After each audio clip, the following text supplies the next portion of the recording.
Welcome to Sunshine Cathedral's Queer God Squad. It's Friday, June 26th, 2026. I am Bishop Darrell Watkins, the Senior Minister of the Sunshine Cathedral for the Queer God Squad. Joining me today and most days are Bishop Robert Griffin and Reverend Kevin Tisdall. Visit sunshinecathedral.org to learn more about us. Queer God Squad was created by hotspots happening out to support our mission to explore the value of faith in the LGBTQ community. There is no streaming TV show like this in the entire world. In 2026, we are celebrating the 41st anniversary of Hotspots magazine with Queer News Tonight, sharing over 14,000 stories and 12 million views so far.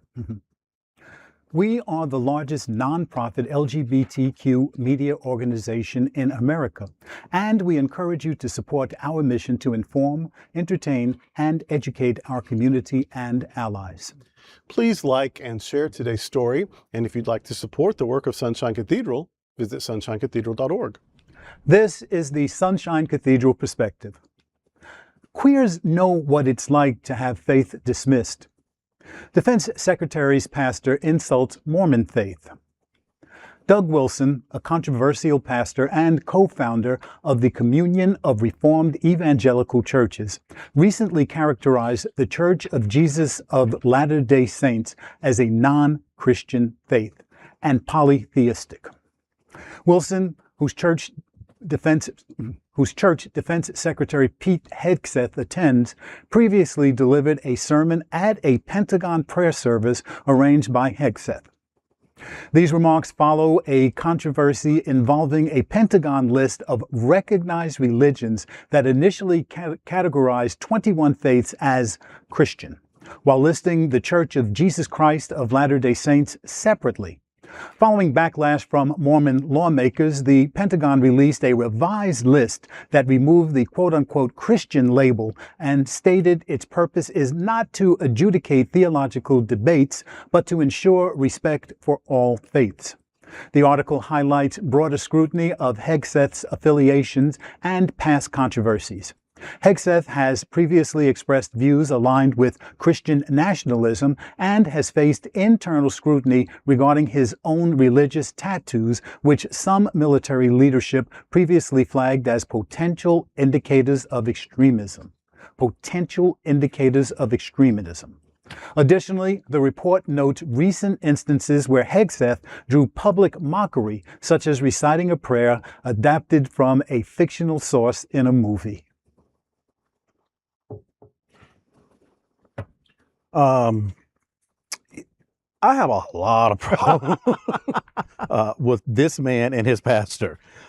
First of all, it was one of those reminders, having served in the military, especially in the chaplain's office, you are greatly aware of certain things that are put in place to keep this kind of stuff from happening. First of all, there's this part of the military that's called the Armed Services Resource Board.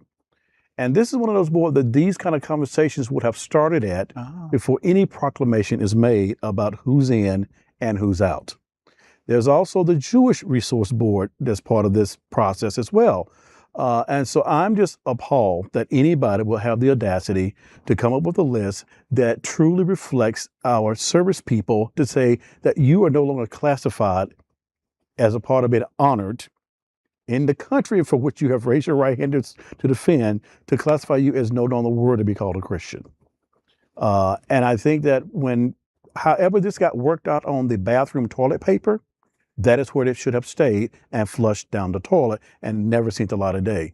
But these are not people of integrity. These are not people of trustworthiness. These are not people who actually even practice what they preach, first of all, in my opinion.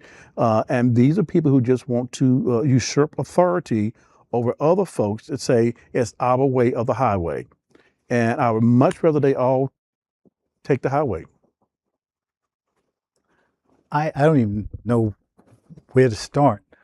I guess starting by saying that we have to understand who this person Hegseth is. He was a Fox News commentator. He had no administrative training. He came into the Pentagon with an agenda. And to me, that agenda was to just strip the military of its diversity. and he's doing a good job. He is going after officers, black female officers who have been approved for promotion but have been denied promotion by him. And he never specifically says it's because they were black women, but you have to be blind. And even a blind person, I was trying to remember, even Stevie Wonder can see what he's doing with that. In terms of his religious affiliation, you can be anything you want. There is no determination as to who you worship, how you worship, or where you worship. But when you start stripping religions from official, quote unquote, official lists of religions that are recognized by the military, I think that you've gone too far. And I'm glad that there was at least backlash from the Mormon members of the legislatures, but there should be backlash from religious leaders across the country saying this cannot stand. Yeah, I think in the old days they had like Christian, Jewish, Muslim. I mean, I think that was the breadth of it. And if they wanted to go back to that, I mean, I think they'd have to add some. But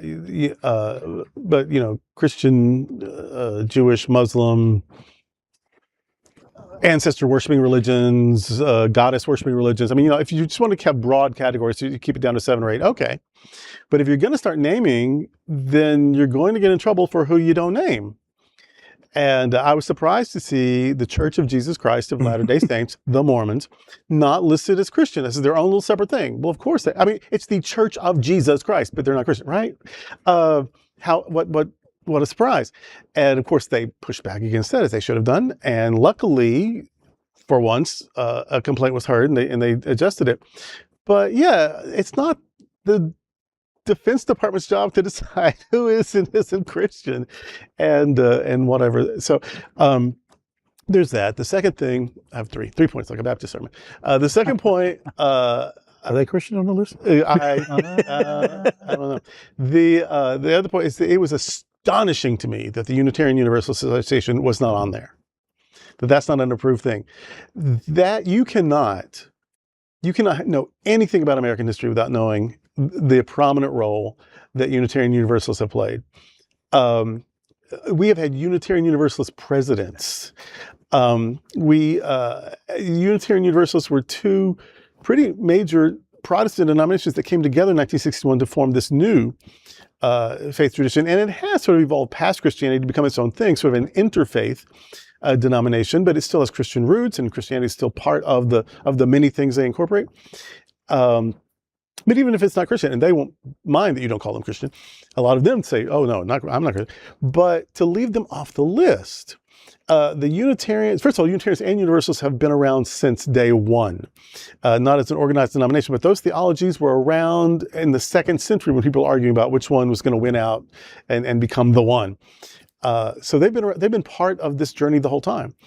And the Unitarians started organizing as a systematic system of belief in the 1500s in Eastern Europe. And of course, there's always been Universalist Christians, but again, they started organizing as a denomination in the 1700s in Western Europe. And then they became these distinct denominations, and then in the 20th century, they come together. And so they've been around forever. And they've done a lot of great stuff. You have to, you just must. They make you read Emerson in high school literature. He was a Unitarian Universalist minister. So yeah, it's the oldest church in New England is a Unitarian church. It's just like, what? So it was needlessly insulting, but as historic and integrated into the fabric of America as the U's are, it was an insult, and I hope they've pushed back the way the Mormons did. I don't know that they have, or they would listen, but it was just astonishing to me that our Unitarian Universalist friends were not on the list. There's some kind of other, but I don't know what kind of other. I mean, they're not exclusively Christian, so they're not Christian other. I don't know where they're meant to be served in all of this, because the whole point was so people get better religious service. How are they going to get better service? And maybe they just think, well, we'll stick them under Protestant, but no, they're a religion now, and they don't have any representation, and that's unacceptable. So let's see, what were my 3 points? That The second one was the Unitarian Universalist. Should have been on there. Was the first one? It doesn't matter, because the third one is the important one, and that is that Hegseth is an asshole. Oh, And that's today with the Queer God Squad. Thank you for joining the Queer God Squad today. We are here daily at 3 p.m. to have some fun and to discuss what our LGBTQ community is talking about. Please like and share this and other episodes of the Queer God Squad. Sunshine Cathedral is the world's leading progressive queer church. Progressive, queer, and God are words that naturally should go together. Remember that we are all in this together, and also remember, you are God's miracle, not God's mistake. Until next time, we are the Queer God Squad.